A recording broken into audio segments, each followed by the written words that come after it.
네, 안녕하세요. 자, 이제 모의고사 시간인데, 이 모의고사와 우리가 기존의 문제집 차이, 그리고 기출문제 차이를 OT 형식으로 간략하게 설명드리고 출발하는 게 도리인 것 같습니다. 일단 여러분이 모의고사는, 저 같은 경우는 기출문제의 문제 평성에만 맞추었어요. 문제 난이도 같은 경우는 제 기준이기 때문에 여러분이 또 받아들였을 때 높다, 낮다라고 할 수 있습니다. 그 뜻은 무엇이냐 하면, 모의고사에서 만점, 100점이죠, 100점. 100점이 된다여 이 현장은 시험장입니다. 현장에서 반드시 붙는다는 보장이 없어요. 반대말로 모의고사가 빵점이 나온다 하여 시험장에서 떨어지는 거 절대 아닙니다. 그래서 제가 실제 학원에서 시험을 강의를 할 때 모의고사는 가능한 보지 마세요라고 합니다. 왜 그런가 하면 같은 문제인데도 제가 실경험자거든요. 출제를 그렇게 했으니까 모 출판사 세 군데 의뢰를 받아서 기억, 니은, 1, 2, 3, 4, 5죠. 1, 2, 3, 4, 5를 2, 1, 3, 4, 5, 5, 4, 2, 1, 3 이런 식으로 위치만 바꾸었어요. 그럼 여러분 생각에 앞서 말씀드렸지만 같은 문제 배열만 바뀌면 점수가 같게 나와야 될까요? 다르게 나와야 될까요? 상식적인 대화로 같이 나와야 됩니다. 안다면 같이 나와야겠죠. 그런데 점수가요. 놀라지 마세요. 이 수험생들에게 제가 샀던 문제집을 많이 보시던데 문제가 점수가 다르게 나와요. 정말 다르게 나옵니다.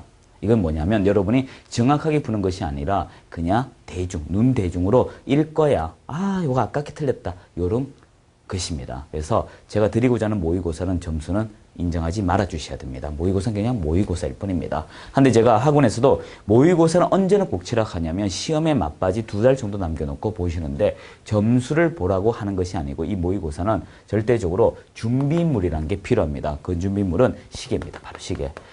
시계의 경우는요. 아날로그 시계를 준비해 주셔야 돼요. 절대 디지털 시계 하시면 안 됩니다. 왜 그런가 하면 여러분이 객관식 문제에서 대다수 떨어지는 것이 시간 안배 때문에 떨어져요. 거의 8, 90%가 안배, 시간, 문제를 못 읽어요. 저도 40이 넘었지만 여러분이 40이 넘어가게 되면 문제 받아들인 속도가 늦어집니다. 그런데 생각 없이 민법, 개론 이렇게 나오죠. 개론 민법인가요? 1번부터 80번을 순차적으로 풀게 되면 마지막에 어떻게 될까요? 15문제 또는 10문제 남겨놓고 시간이 몇 분 안 남았습니다. 라고 통보가 와요. 그럼 다급한 마음에 문제 막 짓게 됩니다. 그런 이유 때문에 여러분 결과적으로 어떻게? 이 시간 안배에 놓쳤다는 것이죠. 때로는 OMR 카드도 잘못 칠하게 됩니다. 항상 여러분 유념할 것이 뭐냐면 2120문제 150분이지만 OMR 마킹에서 10에서 15분 소요가 되고요. 그러면 이제 한 문제당 배당이 되는 것은 54초 정도입니다. 근데 문제가 어떻게 1, 2, 3, 4, 5를 읽는 게 아니고 문제조차도 읽어야 되는 6개의 지문으로 구성이 되어 있어요. 더군다나 계산 문제 나오죠. 박스형 문제 나오죠. 다음 주 옳은 거 고르시고 다 읽어야 돼요. 그래서 시험 문제 풀이에서 부정형, 긍정형, 선택형 이런 순서가 있는데 여러분은 그런 걸 무차별적으로 손 놓아버리고 1번부터 40번 그냥 풉니다. 순수하게. 그러니 떨어진다고요. 떨어지는 게 이유가 있습니다. 그래서 여기서 이러한 것을 극복하기 위해서 시계가 필요한데 어떻게 하냐면 여러분은 30분 단위로 문제를 풀어주시는 게 좋습니다. 일반적으로 그렇게 강요를 해요. 민법에서 30분 문제 풀고 20개밖에 못 풀었는데 괜찮아요. 그리고 개론 가십시오. 또 역시 20개 풀었습니다. 둘 다 합격하기는 어렵겠네요. 20개니까 50점이죠. 하지만 이제 시간제 어느 정도 풀었기 때문에 그때는 28개만 풀어도 충족되거든요. 그러면 민법 한 8개 더 풀고 또 개론 8개 풀고 그래도 70점 베이스가 되지 않습니까? 이런 식으로 제가 드리고자 하는 얘기는요. 많이 푸는 것이 중요한 것이 아니고 정확도가 높은 문제를 짧은 시간에 들어가느냐가 중요한 효율성을 따져보자는 것이죠. 그래서 30분 단위로 여러분이 몇 문제 푸는 연습을 할 것인가 해주셔야 돼요. 두 번째 모의고사는 이렇습니다. 여러분이 실제 기출문제 풀이할 때 가장 난감한 것이 이겁니다. 뭐냐 하면 시험장에 가시게 되면 1번 문제 어려우면 2번, 2번 어려우면 3번 이렇게 가지 않습니까? 실제 모든 문제 40문제 중에 어려운 건 6문제가 나오게 돼 있어요. 이 6개의 문제 배치도가 1, 2, 3 한 장 넘겨서 왼쪽 그리고 40번 이렇게 위치가 되면 심리적으로 억압이 되어가 벌써 지는 게임이 돼버려요. 합격률은 낮아질 수밖에 없습니다. 자명합니다. 하지만 문제가 중간중간에 위치되어 있으면 어떻게 될까요? 어려운 것이. 기분이 싹 좋아지다가 중간중간에 있으니까 어려운 것도 쉽게 해결이 된다는 것입니다. 그 뜻은 결과 무슨 뜻일까요? 합격률이 높다는 것입니다. 그래서 제가 드리고자 하는 건 모의고사로 이제 여러분 평정심을 유지해 달라는 것입니다. 이걸 먼저 기억을 해 주셔야 돼요. 자, 모의고사는 점수 개의치 마세요. 제가 실제 학원 한창 강의할 때 요즘 많이 안 하지만 이 강의를 할 때 이런 얘기합니다. 쌤. 왜요? 저 민법 만점 받았어요. 그러면 저는 아무 표정 없이 공시법 점수 물어봅니다. 아유, 공시법 점수 낮아요. 그래요. 어머니 외우셨군요. 웃으면서 그래 얘기합니다. 기분은 나쁠지언정 그게 합격에 영향을 주거든요. 책권이 많이 맞추면요. 여러분, 공법의 절반 이상 다 맞춰요. 아무리 어렵다 해도 정비법 거의 다 맞춥니다.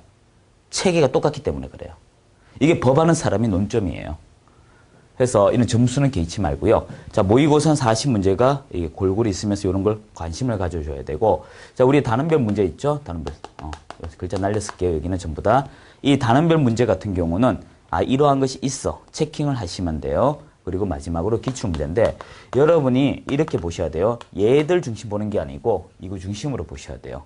특히 제 과목의 경우는 기출문제만 잘 보더라도 80점은 쉽게 넘어갑니다. 다른 과목도 역시 마찬가지입니다. 그래서 기출문제를 바탕으로 이걸 만들었어요. 한 600문제 만들고 여기서 40문제 뽑은 거다. 이렇게 보시면 돼요. 아니, 요것만 잘 관찰을 해 주시고요. 자료 너무 많이 가지지 마세요. 이 온라인 수업생들이 자료를 너무나 많이 사랑하시는데 자료 많을 것 같으면요. 솔직히 드리고 싶을 때가 있어요. 근데 그 자료 많이 있다 일 잘한 거 아니에요. 책가방 끊기자 해서 일 잘한 거 아니에요. 전혀 관계가 없어요.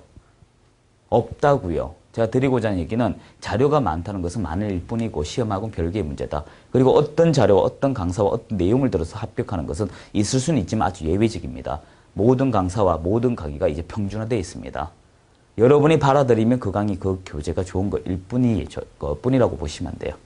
그런 판단에서 이제 문제 풀이 들어갈게요. 자, 총 5회분 모의고사니까 200문제가 되겠네요. 그리고 한 회차당, 소요 시간은 2강으로 쪼개겠습니다. 그럼 총 10강의를 하겠죠. 5회 모의고사에 2강, 10강이죠. 한 강의당 30분 내외. 이 정도 잡아두시면 될 것 같아요. 그래서 바로바로 치고 빠지고 이렇게 갈 것입니다. 자, 이제부터 보죠. 자, 1번 문제는 틀린 거 찾는데요. 자, 이 중개업과 중개인이 틀린 것은 이런 문제는 판례로 주로 내는 것으로서 여러분이 쭉 읽으면서 어디가 왜 중요한지 봐주시면 되겠죠. 자, 1번부터 봐요. 타인의 의뢰에 의하여 일정한 수수료를 받고 토지에 대하여 저당권 설정. 자, 저당권 설정 밑줄 하세요. 저당권 설정이나 말로 많이 할게요. 금전 소비 대차, 상호와 여러분 사무소 요 네 가지 또는 계속적인 반복, 계속적인 행위죠. 계속적인 대상물과 계속적 행위를 하는 것도 다 중개업이에요. 자, 정리합시다. 저당권 설정, 달리 말하면 금전 소비 대차 또는 사무소가 있다, 상호가 있다 또는 계속적 행위, 계속적 대상물 하면 업이다. 2번 중개사무소 개설 등록하지 아니한 자가 다른 사람 의뢰에 의하여 일정한 보수를 받고 중개를 업으로 하면 중개업이죠. 단지 무등록입니다. 세 번째 중개 행위는 여러분 기억하셔야 돼요. 중개 행위는 사실행위입니다. 중개 대상은 어떻게 될까요? 즉 중개의 관계성에 있어서 중개 대상은 법률행위입니다. 다시 기억해야 돼요. 중개의 성격은 사실행위입니다. 즉 중개행위는 사실행위라고요. 그래서 3번 보면 중개행위는 끝에 사실행위다. 올바른 지문이죠. 하지만 중개 대상은 법률행위입니다. 네 번째, 중개행위에 해당하는지 여부는 주관이냐 객관이냐 요것만 찾으면 안 돼요. 그래서 마지막에 보면 주관적 의사라고 되어 있지 않습니까? 그래서 틀린 지문이에요. 객관적이라고 해야겠죠. 주관적 의사는 누구 의사입니까? 개공의 의사죠. 아닙니다. 우리는 의뢰인의 의사인 객관적으로 가야 됩니다. 자, 5번 우연한 기회 나오면 업이 아니다. 이렇게 처리하면 되죠. 자, 2번 문제 볼게요. 자, 다음 중 중개대상물 될 수 있는 것은 나오는데 일단 단순한 수목의 집단은 될 수가 없습니다. 하지만 명인만법에 의한 수목의 집단은 되죠. 어디까지입니까? 소유권입니다. 하지만 임목은 소유권과 저당권이라고 하면 되겠죠. 1번이 답이고요.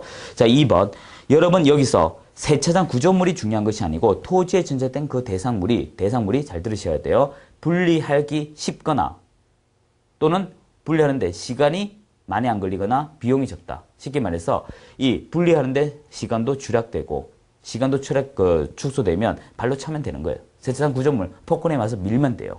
몇 시간이면 되죠? 이런 건 구조물로 보기 어렵다. 독립된 거. 세 번째, 아파트 입주할 권리가 아니라 추첨기일 선정된 지위. 지위는 입주권이죠. 입주권의 또 다른 동의어가 어떻게 돼요? 체결 전. 불특정 동호수. 이건 아니에요. 하지만 반대로 체결된 또는 특정 동호수 분양권이죠. 이건 됩니다. 자, 네 번째가 무형의 재산 안 되고요. 5번은 당연히 안 되겠죠. 그래서 답 1번이고요. 자, 3번 문제는 답이 5번인데요. 여기서 여러분이 기억할 것은 이 의결사항은 원래 좀 잡아두셔야 됩니다. 평소에 안 보던 문제이기 때문에 좀 잡아가 요 네 가지 1, 2, 3, 4 기억을 좀 해두셔야 되고요. 출제위원은 우리가 시험위원회가 하죠. 자, 이제 4번 문제 볼까요? 자, 시험 시행 기간의 장이죠. 참, 시험 시행 기간의 장. 예, 출제위원은 시험 시행 기간의 장입니다. 어떻게, 요금 한번 정리할까요? 3번 문제 제가 놓쳤으니까. 시험 구조는 이렇게 머릿속에 입력을 해 두십시오. 시험 정책심의위원회죠. 정책심의위원회가 나오고요. 그리고 나서 시험 어떻게 칠 거야 라고 정하면 시험 시행 기간의 장이 나옵니다. 기간장이 나와요. 이 기간장은 누굽니까? 원칙은 시도, 예외는 국토교통부 장관이죠. 이들로부터 어떻게 출제위원이 나옵니다.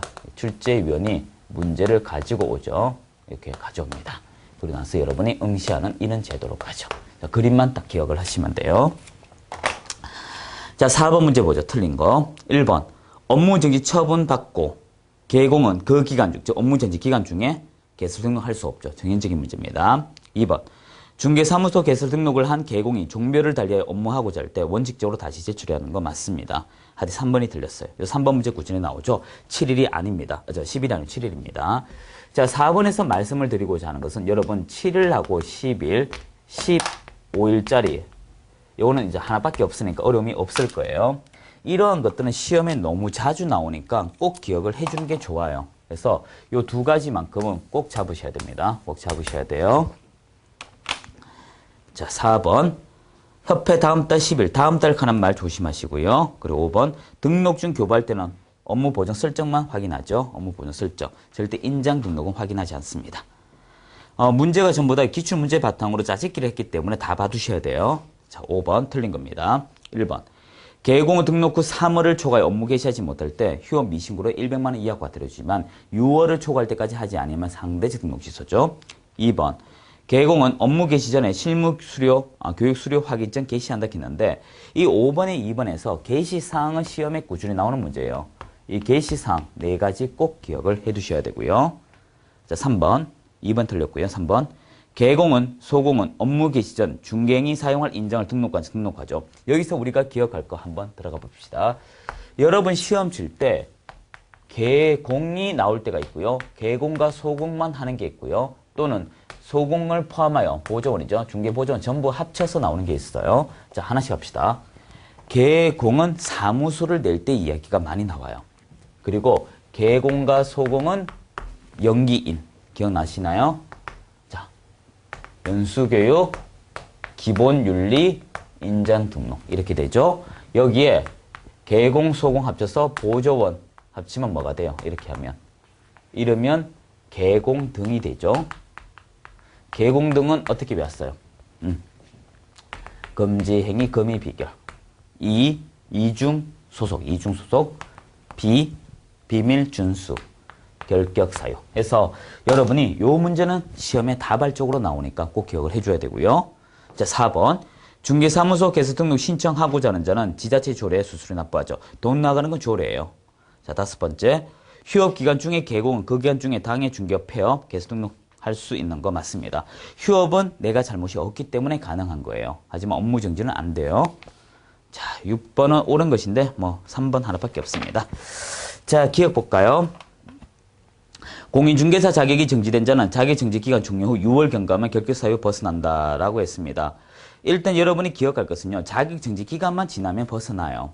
그렇죠? 우리가 6번 문제에서 구두상으로 한번 해볼까요? 몇 가지만 다 기억하면 돼요. 시험에 나오는 것은 미성년자 이쪽 파트가 되는 게 아니고요. 모든 법의 근거 진영 이 파트예요. 자, 2가지만 기억 잘하세요. 모든 법이라 할까요? 모든 법에서 징역도는 근거형의 선고예요. 이 선고에는 집행유예가 포함되어 있다는 거 기억하셔야 돼요. 자, 우리 말로 합시다. 일단 대한민국 모든 법에 징역을 바르면 3년이 지나야 되죠. 가스방은 잔연기, 가자산 기억하죠? 가스방 더하기 잔연기 더하기 3년. 집행유예는 유예기간, 선고유예는 적시. 그리고 여러분이 주의할 것이 특별사면과 일반사면. 특별사면은 3년이 있어야 되지만 일반사면은 적시. 자, 그리고 이거와 구별하기 위해서 우리 이 법, 공인중개사법에는 어떻게 배웠습니까? 자격정지는 정지기간, 자격취소는 3년, 등록취소는 3년이죠. 이때 폐업기간 포함해서 3년입니다. 등록취소 더하기 폐업기간이 3년. 업무정지는 정지기간, 그리고 법인의 사원 임원이 결격 사유 발생일로부터 3년. 다 이해되시죠? 그리고 가장 중요하죠. 이 법에 의하여 300만 원 이상의 벌금형을 받을 경우. 이렇게 요 구별 문제는 꾸준하게 나옵니다. 꾸준하게 나와요. 자, 기억 틀린 위치 찾아야 되고요. 자, 니은 드디어 나왔네요. 이것은 여러분의 업무정지 처분은 개공이 법인의 업무정지 처분 당시가 아니고 사유 발생이라고 해야 되죠. 자, 3번이 답이고 4번 도로교통법 위반 징역 3년 실형 선고 받은 자 실형 선고 후 3년 경과 결격 사유 벗어난다 했는데 일단 실형 선고 받고 3년이 경과하면 자 봐요. 이 도로교통법 위반 징역 3년 3년 실형 선고 3년인가요? 실형 선고 받았죠? 실형 선고 받고 3년 경과 그리고 또 실형 선고 후 3년이네요. 징역을 안 살았네요. 안 살았네. 복역이란 말이 빠졌네요. 자, 미음. 재등록 개업 공인중개사에 대하여 폐업 신고 전에 위반 행위 이유로 등록이 취소될 경우 등록 취소된 3년이 아니고 그 기간 포함해서 해줘야겠죠. 자, 그 뒤 해석 다 했으니까 보시면 되고 자, 7번 문제 볼까요? 좀 지우고요. 공인중개사법상 중개사무소 등록 관청 관할 지역 외 지역으로 이전. 여기서 주의해야 돼요. 사무소인은 관내 이전이냐 관내 이전 요걸 따져줘야 돼요. 자, 옳은 거와 틀린 거 찾으시오. 자, 기억. 개공은 이전한 날 사후입니다. 외우셔야 돼요. 휴폐업 신고는 사전. 사무소 이전은 사후. 다시 해요. 휴업과 폐업은 사전. 휴업과 폐업은 사전이에요. 할. 휴업, 할. 폐업, 할. 미리 하는 거예요. 사무소 이전은 사후예요. 이전, 한. 자, 해서 개공은 이전 한 날로부터 10일 이내 이전 전 아니고 다 사후예요. 이전 후. 다 사후. 해서 이전 후 등록까지 이전 사실 신고하죠. 기억 틀렸고. 니은 이전 신고 전에 발생한 사유로 인한 개공에 대한 행정처분 역시 이전 사후 등록관청 1월 신고. 디귿 이전 신고 받은 등록관청 원래의 사무소 등록증 변경사항 기자 1호 교부할 수 있다 했는데 여기서 여러분이 이야기할 것은 일단 사무소 이전 재교부 하여야 합니다. 이 7번에 디귿만 한번 할까요? 일단 사무소 이전을 하면 여러분이 관내 이전인가 관외 이전인가 관내 이전의 경우는 재교부 할 수 있는 거고요. 관내는 재교부 하여야. 자, 여기서 문제 이렇게 나오죠. 자, 사무소 이전 때 수수료, 즉 행정수수료 발생, 비발생. 이 강사들이 문제인 것 같아요. 저를 포함해서. 왜 그런 말씀을 드리냐면 이 행정수수료가 사무소 이전은 없다는 문제가 옛날에 나온 게 계속 내고 있는데 그게 아니에요. 행정수수료 일 수도 있고 아닐 수도 있고 둘 다 답이에요. 뭐냐면 재교부 할 수 있다. 재교부 안 할 수도 있다. 같은 말이죠. 재교부를 안 하게 되면 비용이 안 들어요. 하지만 재교부 하게 되면 들어가요. 재교부 하회하면 들어가요. 자, 8번 겸업이다. 옳은 거. 자, 겸업 우리 6가지밖에 없어요. 자, 일단 5번이 답인데 여기서 우리 이게 중요한 거 아니에요. 자, 우리 하나씩 합시다. 첫 번째. 또 적어드릴까요? 몇 번 문제죠? 8번. 자, 일단 겸업은 법인만 제한하고 있어요. 6가지 겸업 초과하게 되면 상대적 등록 취소예요. 첫 번째. 자, 우리 하나씩 합시다. 첫 번째 어떤 거예요? 관리 대행업. 관리 대행업. 두 번째. 컨설팅업. 세 번째. 프랜차이즈업. 이때 프랜차이즈업일 때 대상은 누구? 개업 공인중개사를 대상. 자, 네 번째. 주택가 상가 분양 대행업. 주택가 상가 분양 대행업. 토지라고 하면 안 돼요. 주택가 상가에 있어서 면적 제한 없다, 청수 제한 없다, 높이 제한 없다, 완공 여부 제한 없다. 자, 다섯 번째. 용역의 알선업. 여섯 번째. 경공매업. 이때 경매는 매수 신전 대리하려면 일자한 제약이 있지만 공매는 제한이 없다. 자, 그래서 3, 4, 5 위주로 시험이 나옵니다. 그래서 답 5번이고요. 자, 9번 문제인가요? 부동산 거래 신고 위반이다. 등록관청파를 과태료 사유다. 연결 잘못된 것인데 뭐 1번 바로 보시면 되겠죠. 자, 일단 여러분 9번 문제에서 기억할 건 이것입니다. 무엇을 기억하냐면 부동산 거래 신고에서는요.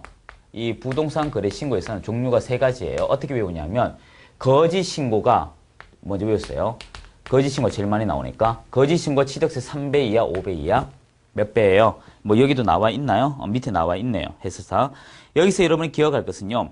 일단 취득세 5배가 있고 3배가 있는데 3배라고 하는 것은 여러분이 부동산 거래 신고고요. 주택 거래 신고는 5배예요. 구별하셔야 돼요. 밑에 나오죠. 양가로 3번에 1번. 자, 해서 거짓 신고고요.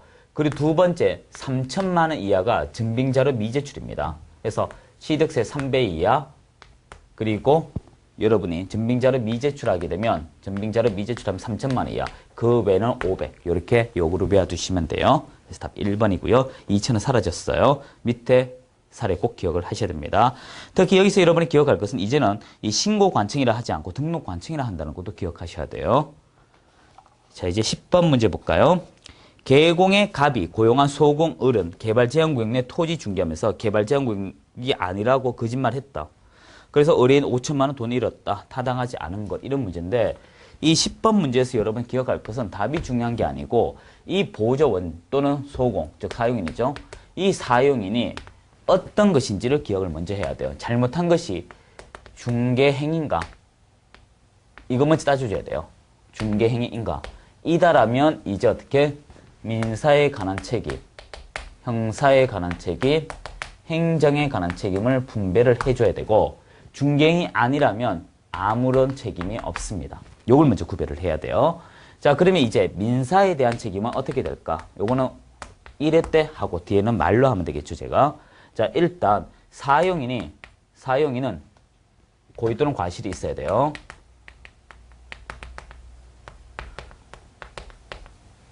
고의 또는 과실. 그리고 이 고용주 누굽니까? 개공이죠. 개공은 무과실. 무. 자, 그리고 이 둘의 관계는 부진정. 부진정 연대 책임. 따라서 대신 돈 갚으니까 구상권 청구. 됐죠? 자, 이제 형사입니다. 형사. 사용인. 징역 또는 벌금. 됐죠? 그리고 개공. 벌금. 양벌 규정. 이때 벌금은 단순한 벌금이기 때문에 지도 감독하면 사라진다. 꼭 기억하고요. 자, 행정은 특별한 내용 없습니다. 자, 그렇게 따지게 되면 여러분이 충분히 문제를 풀 수가 있어요. 자, 그 4번이 답인데 개공의 갑이 양벌 규정에 의해 벌금은 단순 벌금이라 했죠. 이 벌금을 인해서 자격 취소나 등록 취소, 결격 사유 더 가는 건 없다. 그런 문제고요. 자, 11번 휴폐업이다. 옳은 거 1번. 등록 관청에 다음 달 10일까지 협회 통보할 사항에는 휴폐업에 바른 경우 포함되나 변경 제기 없다. 아니죠. 협회에 보고할 사항은 6가지였습니다. 첫 번째, 이 개수 등록에 관한 거, 설치 신고 이런 게 하나가 있었고요. 1, 2가 있었고 사무소 이전, 사용인의 고용 해고 신고 둘 다. 그리고 여러분이 또 어떤 게 있어요. 휴업 폐업에 관한 것, 업무 정지와 등록 취소 이런 것이 있었죠.